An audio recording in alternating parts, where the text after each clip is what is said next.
नमस्कार मित्रों, स्वागत है आप सभी का एमपीपीएससी मेंटरशिप प्रोग्राम में।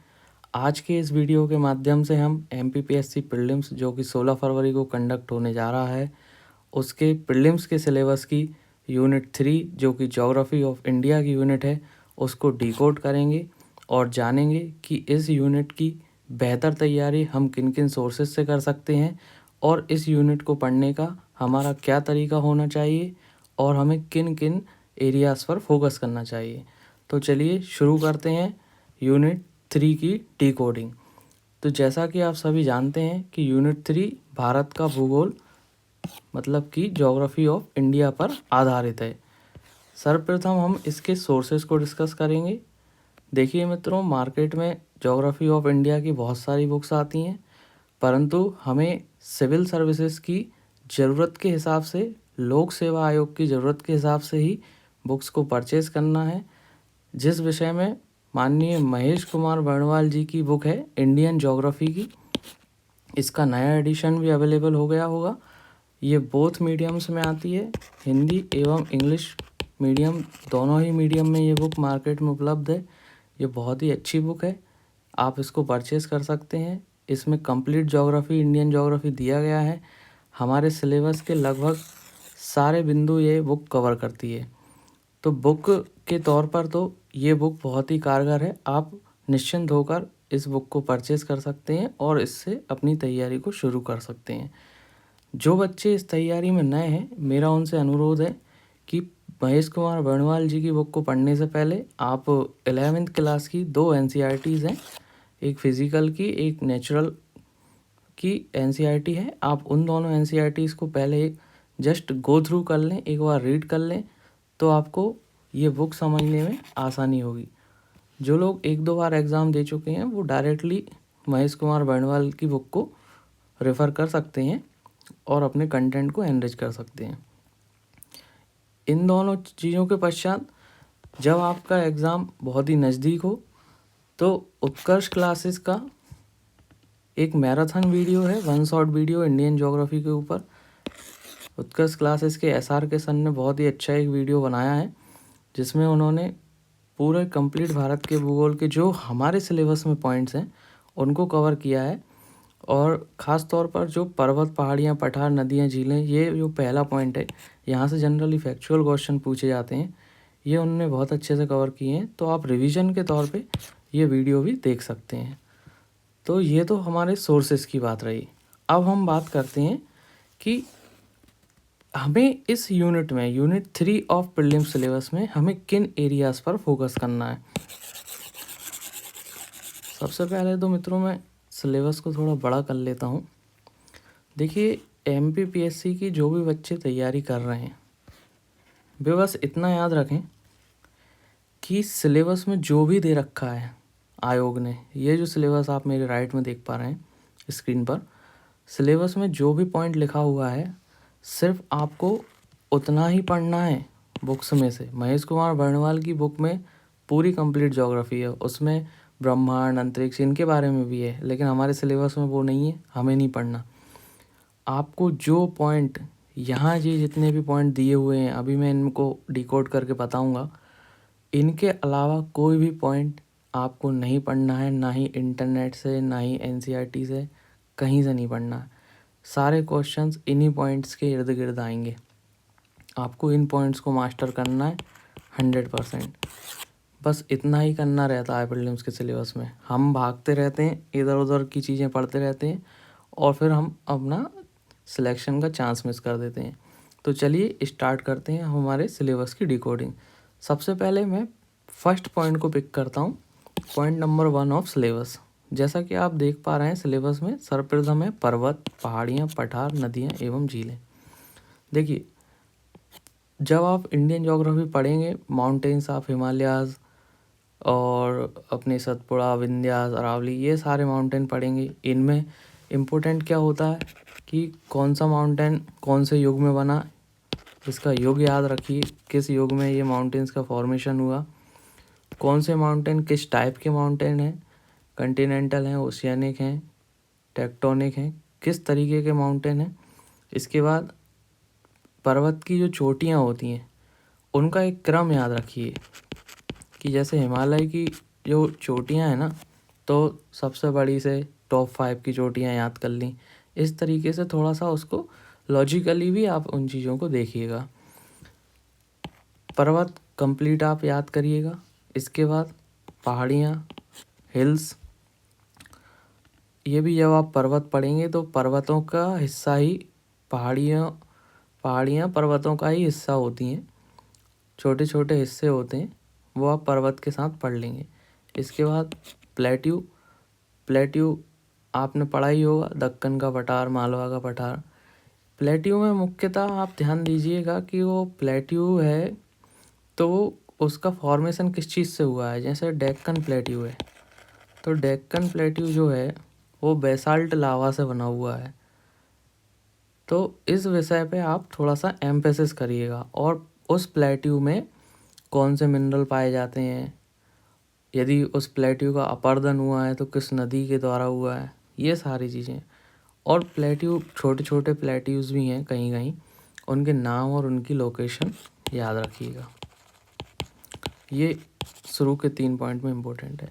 अब जो पहले पॉइंट में जो सबसे ज़्यादा इम्पोर्टेंट है वो है नदियाँ और झीलें। देखिए, नदियों से तो क्वेश्चन 100% आएगा, एक ना एक नदी वो पूछेंगे ही।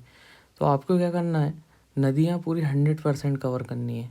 जो भी भारत की बड़े अफवाह तंत्र हैं, जैसे नर्मदा का अफवाह तंत्र, गंगा का अफवाह तंत्र, ड्रेनेज सिस्टम, ब्रह्मपुत्र की सहायक नदियाँ, गंगा, यमुना, इन सब की जो सहायक नदियाँ हैं बड़ी बड़ी, और ये कहाँ से निकल रही हैं। जैसे जम्मू कश्मीर में अपने झेलम, चेनाब, रावी, व्यास, सतलज, ये सारी चीज़ें ये कहाँ जाके मिलती हैं, इनमें कौन सी नदी मिलती है। और टॉप 5 रिवर्स का क्रम याद रखो। आजकल आयोग टॉप 5 में इनका सीक्वेंस भी पूछ सकता है, और थोड़ा लॉजिक लगा के भी वो ऊपर नीचे कर सकते हैं। तो नदियाँ बहुत इम्पोर्टेंट हैं। नदियाँ एमपी की भी इम्पोर्टेंट हैं और इंडिया की भी इम्पोर्टेंट हैं। इसके बाद झीलें। अब देखो, ये झीलें जो भी पॉइंट अलग से लिख दिया ना आयोग ने, ये झीलें अलग से लिख दी, वैसे भी बच्चे पढ़ते थे, लेकिन यदि उन्हें अलग से लिख दी मतलब अब ये बहुत ही ज़्यादा इम्पोर्टेंट हो गई। तो जो भी झील हैं, भारत में जितनी झीलें हैं, आप सारी झीलों को अच्छे से याद कर लेना कि भाई कोई सी झील है, भोजताल लेक है तो वो कहाँ है, भोपाल में है। सांके सागर कहाँ पे है, तो आपका शिवपुरी में है। इस हिसाब से सारी चीज़ें आपको अच्छे से याद कर लेना। ठीक है मित्रों, अब हम आते हैं हमारे सेकंड पॉइंट पे। देखिए, जो सेकंड पॉइंट है ना, सेकंड पॉइंट में आपको ध्यान रखना है, सेकंड पॉइंट है कंसेप्चुअल क्लैरिटी के लिए।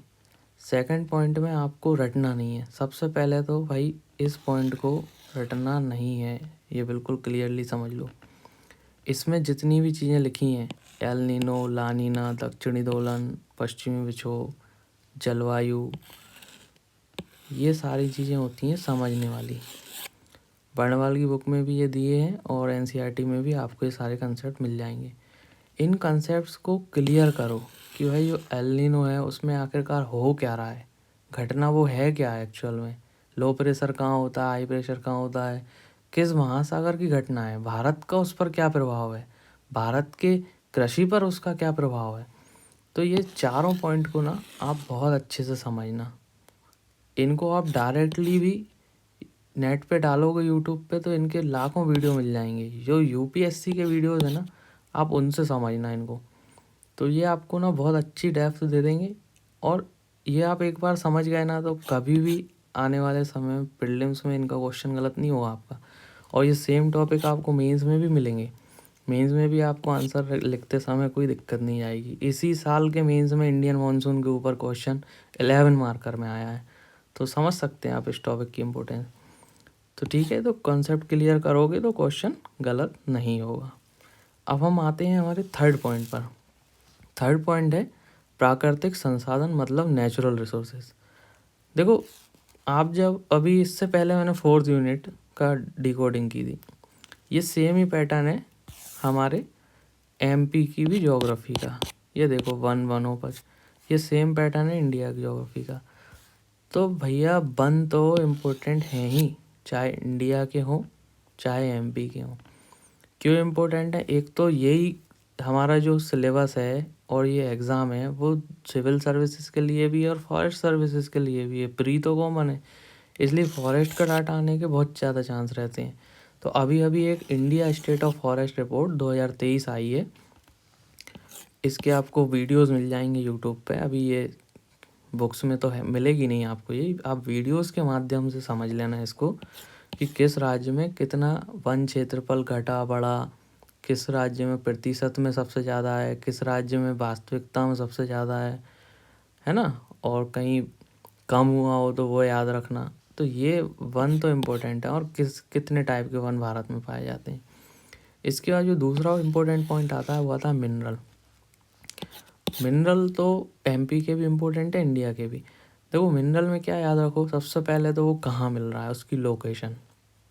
हीरा कहाँ मिल रहा है, पन्ना मिल रहा है, ऐसे ऐसे करके छोटा नागपुर प्लेट्यू है, वहाँ पे बहुत सारे मिनरल मिलते हैं, आयरन, कोल, ये सारी चीज़ें याद रखो। इसके बाद आपको याद रखना है माइंस के सारे नाम अच्छे से याद कर लेना, कौन सी माइंस कौन से राज्य में आती है और वो किस खनिज की माइन है। फिर इसके बाद आपको याद रखना है कि कौन से स्टेट फर्स्ट पे है जिस भी मिनरल का आप पढ़ रहे हैं। जैसे कॉपर है, कॉपर का सबसे ज़्यादा प्रोडक्शन इंडिया में कौन करता है? मध्य प्रदेश। तो ये आपको याद रखना है। गोल्ड का सबसे ज़्यादा कौन करता है? कर्नाटका। फिर प्रोडक्शन में कौन सबसे आगे है, ये तो याद रखना ही है। उसके रिजर्व में कौन सबसे आगे है? जैसे गोल्ड है, गोल्ड का प्रोडक्शन कौन करता है सबसे ज़्यादा? कर्नाटका।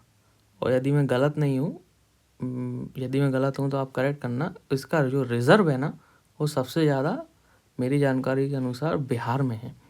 तो आयोग आपसे इस तरीके से भी क्वेश्चन पूछ सकता है कि भाई सबसे ज़्यादा रिज़र्व कहाँ है। तो इस तरीके से आप मिनरल्स को बहुत ज़्यादा इम्पोर्टेंस दीजिएगा इस टॉपिक में। और रैंक याद रखना स्टेट वाइज, और इंडिया का वर्ल्ड में कौन सा स्थान है उस मिनरल के प्रोडक्शन में। जैसे कोयले के उत्पादन में भारत का विश्व में क्या स्थान है, ये डायरेक्ट क्वेश्चन आएगा। तो ये आपको याद रखना है। ये आपको इकोनॉमिक सर्वे के डाटा में आराम से मिल जाएगा, और ये चीज़ें आपको वहाँ भी मिल जाएंगी। इंडिया मिनरल ईयर बुक करके आती है, उसमें भी मिल जाएंगी। और ये आपको कहीं ना मिले तो करंट अफेयर्स की बुक में भी ये चीज़ें स्पीडी वगैरह में दी रहती हैं। इसके बाद हम हमारे फोर्थ पॉइंट पे आते हैं, जिसमें दिया गया है प्रमुख फसलें, खाद्य सुरक्षा, हरित क्रांति एवं द्वितीय हरित क्रांति। देखिए फसलें, अपन ने एमपी में भी फसलें पढ़ी, इंडिया में भी फसलें पढ़ेंगे। फसलें वही अपनी जो मेन है, मेन तो गेहूँ, चावल, मक्का, ये हमारी ये मेन बड़ी बड़ी फसलें हैं। गन्ने की फसल हुई, कॉफ़ी, टी, कॉफ़ी, ये सारा प्लांटेशन क्रॉप्स हो गई। इनमें देखो आपकी इनकी ग्रोइंग कंडीशन क्या है, कि मतलब इन्हें किस मौसम में, किस जलवायु में, किस मिट्टी में, कितने पानी में उगाया जाता है, ये आप मेन इसमें याद रखो। और इंडिया में कौन सा स्टेट कौन सी फसल में आगे है, फर्स्ट रैंक किसका है, कि भाई गेहूँ का सबसे ज़्यादा उत्पादन किस राज्य में हो रहा है, चावल का किस राज्य में हो रहा है, ये आपको रैंक याद रखनी है इसमें। दूसरा पॉइंट है फूड सिक्योरिटी। फूड सिक्योरिटी में देखो 4-5 चीज़ें हैं, कुछ नहीं। सबसे पहले तो आप एक्ट ही याद रखो, ये 2013 लिखा हुआ है। फूड सिक्योरिटी एक्ट आया था 2013 में, है ना। तो फूड सिक्योरिटी एक्ट के अकॉर्डिंग हमने एक अंत्योदय अन्न योजना और एक प्रायोरिटी हाउस होल्ड करके एक योजना चलती है।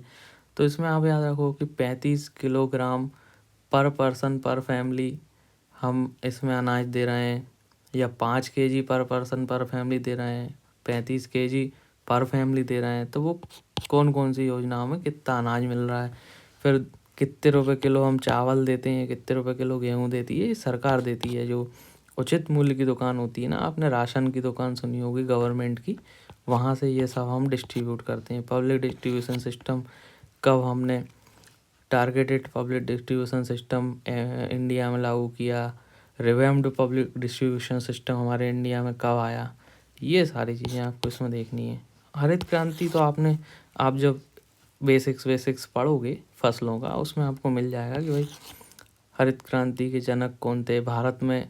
जैसे अभी MS स्वामीनाथन है, तो उनका निधन हो चुका है, तो ये हरित क्रांति पे क्वेश्चन आ सकता है कि भाई इनके भारत में हरित क्रांति को कौन लेके आया और इसमें हमने क्या करा। Hybrid seed, high variety yielding seeds को यूज़ करा, क्या क्या करा।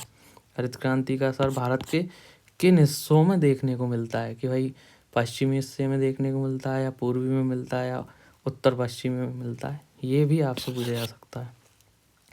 तत्पश्चात हम आगे बढ़ते हैं। अब हम देखते हैं कि ऊर्जा के पारंपरिक एवं गैर पारंपरिक स्रोत। देखो, जैसा अभी लास्ट वीडियो में भी मैंने बताया था MP वाले में कि ऊर्जा तो एनर्जी सिक्योरिटी पे हमारे ही देश में नहीं, वर्ल्ड में लड़ाई चल रही है कि हमें एनर्जी के सोर्सेस में पोटेंशियल को हासिल करना है, हमारी एनर्जी की डिमांड को फुलफ़िल करना है, क्योंकि अब धीरे धीरे पेट्रोल, डीजल ये सब ख़त्म होते जाएंगे। ये सब हमारे रिन्यूएबल सोर्सेस नहीं थे, नॉन रिन्यूएबल सोर्सेस थे, तो हमें रिन्यूएबल एनर्जी की ओर आगे बढ़ना पड़ेगा। इसीलिए ये टॉपिक हो जाता है इम्पोर्टेंट। और अभी इंडिया ने COP29-28 जो COP28-29 ये बैठकें होती रहती हैं UNFCCC की, इनमें भी हम कमिटमेंट कर रहे हैं कि भाई हम 2047 तक इतना एमिशन कम कर देंगे, 2070 तक नेट ज़ीरो कार्बन उत्सर्जन कर देंगे। ये सारे कमिटमेंट इसमें आप याद रखना। और इसमें तो हालांकि स्रोतों की बात ज़्यादा की गई है, तो इसमें आप देखना कि भाई ये सोलर एनर्जी, विंड, बायोमास, इनके प्रोडक्शन में स्टेट वाइज रैंकिंग देखो। सबसे पहले तो रैंक ही इम्पोर्टेंट है कि सोलर एनर्जी का प्रोडक्शन किस स्टेट में सबसे ज़्यादा है, सबसे ज़्यादा पवन चक्कियाँ किस स्टेट में है, सबसे ज़्यादा विंड एनर्जी से कौन इलेक्ट्रिसिटी बना रहा है, सबसे बड़ा सोलर पावर प्लांट कहाँ है ना। इस तरीके से सोलर पावर के और इनके सारे प्रोजेक्ट्स और इनकी लोकेशन और कैपेसिटी याद रखना। और सबसे इम्पोर्टेंट है रैंक, ठीक है, तो ये आप इसमें देखना। अब हमारा आता है अगला पॉइंट, भारत में प्राकृतिक खतरे एवं आपदाएं, नेचुरल डिजास्टर्स इन इंडिया। तो खतरे आपको पता ही है, वही भूकंप, सुनामी, बाढ़ आदि ये सारी चीज़ें। तो इनका बेसिक पढ़ना कि भूकंप में, जैसे भूकंप में कौन सी वेव्स जो होती हैं, S वेव, P वेव, तो इनमें से कौन सबसे ज़्यादा हानिकारक होती हैं, तो ये आप इसमें देखना। फिर सुनामी कैसे डेवलप होती है, इनकी कंडीशन देखो, इनका बेसिक पढ़ो, ठीक है। तो ये खतरे वो आपको वैसे बुक्स में ज़्यादातर आपको चीज़ें समझ में आ जाएंगी। यहाँ से जो सबसे ज़्यादा चांस बनता है वो साइक्लोन वाले टॉपिक से। और हाँ, ये नेचुरल डिजास्टर में क्या है, जो हमने NDMA national disaster management authority बनाई है, तो वो उसका एक्ट आया था 2005 में। ये क्वेश्चन आ भी चुका है MPPSC में, कब आया था एक्ट। तो इसमें आप ये देखना कि भाई NDMA के अंतर्गत, तो जैसे हम DDMA बना रहे हैं, तो ये NDMA एक्ट की कौन सी धारा से हमने डिस्ट्रिक्ट डिजास्टर मैनेजमेंट अथॉरिटी बनाई, उसकी कौन सी धारा से, तो जो अलग अलग अथॉरिटीज़ बनती हैं, स्टेट डिजास्टर मैनेजमेंट अथॉरिटी, वो किससे बनी, ये सब आप देखना। कि नेशनल डिजास्टर मैनेजमेंट इंस्टीट्यूट कहाँ है, MP में भी एक डिजास्टर मैनेजमेंट इंस्टीट्यूट है भोपाल में, वो कब बना, ये सब आप इसमें देखना। सबसे इम्पोर्टेंट है साइक्लोन। साइक्लोन में तो 100% चांस है कि क्वेश्चन आएगा। लास्ट ईयर भी एक साइक्लोन पूछा था उनने। और साइक्लोन क्या है कि हमारी जो कंट्री है ना, इंडिया, आप भी सुनते होंगे कि हर कभी आपने देखा होगा कि साइक्लोन आ रहा है, ये फानी साइक्लोन आ गया, बिपरजॉय आ गया। तो ये क्या आते रहते हैं, क्योंकि अरेबियन सी और bay of Bengal are prone to cyclone, ठीक है। और हमारी लोकेशन भी ऐसी है कि वो हमारे साइड बढ़ते हैं। तो साइक्लोन बहुत इंपॉर्टेंट है। इसमें आप सबसे पहले तो पढ़ोगे भाई कैसे साइक्लोन डेवलप हो रहा है, साइक्लोन की आई क्या होती है, आई वॉल क्या होती है, उसको डेवलप करने के लिए सी सरफेस टेम्परेचर कितना चाहिए, ये कंडीशन पढ़ो। इसके बाद आप आगे बढ़ोगे उसमें, तो आपको पता चलेगा कि भाई जो साइक्लोन है, साइक्लोन्स आते हैं, इनके मैनेजमेंट के लिए एक हमने जो मेट्रोलॉजिकल ऑर्गेनाइजेशंस हैं 4-5 देशों की, उनने एक समिति बना रखी है। उसमें अलग अलग जो देश हैं हमारे इंडियन ओशियन से लगे हुए, और वो नाम प्रपोज करते हैं, उनके नाम पे रोटेशन वाइज हम साइक्लोन को नाम अलाइन करते हैं। जैसे बिपरजॉय था, बिपरजॉय साइक्लोन आया, तो उसका जो बिपरजॉय नाम था वो बांग्लादेश ने दिया। अब बिपरजॉय साइक्लोन आया कहाँ था, ये आया था आपका अरेबियन सी में, ठीक है। तो इस तरीके से उसकी लोकेशन याद रखो कि भाई वो बे ऑफ बंगाल में आया था या अरेबियन सी में आया था, बंगाल की खाड़ी में आया था या अरब सागर में आया था, ठीक है मित्रों, तो ये चक्रवात वाला पॉइंट बहुत इंपॉर्टेंट है। अब हम आते हैं हमारे लास्ट पॉइंट पे। तो लास्ट पॉइंट तो भैया देखो, ये सेंसस जो है ना इंडिया का, यहाँ जो सेंसस की बात चल रही है वो बात चल रही है आपके इंडिया के सेंसस की। ये बहुत इम्पोर्टेंट है, एमपी का भी सेंसस इम्पोर्टेंट है, इंडिया का भी इम्पोर्टेंट है। तो सेंसस तो आप जितना अच्छे से चाहो दोनों का ही पढ़ लो। देखो अभी सेंसस होने वाला है, इस साल या अगले साल तक होगा, लेकिन उसका डाटा अगले साल ही आएगा। तो अपना एग्ज़ाम तो भैया अभी है ना, अभी हमें इसी साल मेंस देना पड़ेगा। तो ये तो आपको काम आएगा ही आएगा। सेंसस बहुत काम की चीज़ होती है, इंटरव्यू में भी पूछ लेते हैं। अभी रिसेंटली मेरे भैया हैं, वो उन्होंने इंटरव्यू दिया 2022 का, उनसे भी सेंसस का क्वेश्चन पूछा। इसलिए सेंसस तो बहुत इम्पोर्टेंट है, आप इसे अच्छे से रट लो, इसके वीडियोस देखो, इसके बारे में पढ़ो। वर्णमाला की बुक में पीछे सेंसस दे रखा है बहुत अच्छे से, स्टेट वाइज उनके टॉप 3 स्टेट ऐसे, जनसंख्या में टॉप 3, लिंगानुपात में टॉप 3, ये सारी चीज़ें अच्छे से बिल्कुल एकदम रट लो कि भाई ये बियॉन्ड 100% मैंने क्यों लिखा है कि यहाँ से तो हर साल ही क्वेश्चन आता है और हर साल अपन इसे छोड़ के चले जाते हैं। और वो जो बोलते हैं ना कि मेरा 1 मार्क से रुक गया, वो 1 मार्क यही है। ठीक है, तो भाई इतना आप करो इस यूनिट को, बहुत ही अच्छी यूनिट है, इससे आपका पूरा इंडियन ज्योग्राफी का कंसेप्ट क्लियर होगा और आप बहुत अच्छे मार्क्स इसमें गेन कर सकते हैं। इवन इसमें संभावना है कि आप 10 में से 8 क्वेश्चन तो आपके कम्प्लीटली, यदि आपने ठीक से पढ़ लिया तो 8 तो अच्छे से सही हो ही जाएंगे। 1-2 बार रिवाइज कर लिया तो 9 क्वेश्चन भी आपके सही हो सकते हैं। तो ठीक है मित्रों, ये था आज का हमारा डिस्कशन।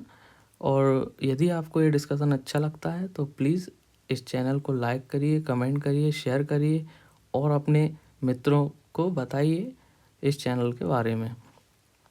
ठीक है मित्रों, तो मिलते हैं नेक्स्ट वीडियो में, तब तक के लिए धन्यवाद।